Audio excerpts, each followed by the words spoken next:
কাজ করে এবং আপনারা সবসময় এই বাংলাদেশ জাতীয়তাবাদী দলের সাথে থাকবেন এই আহ্বান করে আমি আমার আজকের বক্তব্য শেষ করছি। ধন্যবাদ।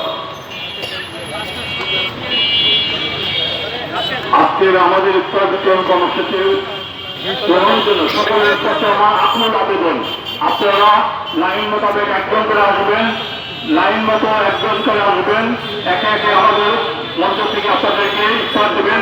আপনাদের আমাদের যেটুকু সামান্য আপনাদের জন্য আমাদের সংগ্রামী ভাইস চেয়ারম্যানের আপনাদের কথা প্রত্যাশা করার চিন্তা করে বাংলাদেশের আতঙ্ক গরিব দুঃখী মানুষের মুখে হাসি ফোটানোর জন্য একটু ইফতারি ব্যবস্থা করার জন্য আপনাদের নির্দেশনায় আমরা আপনাদের পাশে দাঁড়িয়েছি।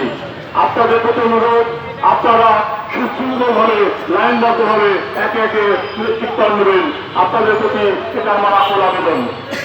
আর আপনাদের প্রতি আসল আবেদন দেশনেত্রী বেগম খালেদা জিয়ার আশীর্বাদ শক্তি কামনায় এবং বাংলাদেশকে হায়ানার হাত থেকে বাঁচানোর জন্য আপনাদের সবাইকে বিএনপিকে ঐক্যবদ্ধভাবে বিএনপি পাশে থাকার জন্য আপনাদের অনুরোধ করব।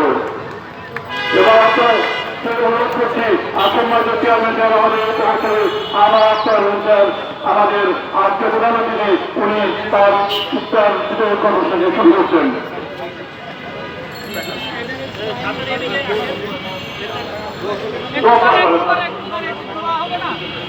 ইফতারের আগে আমরা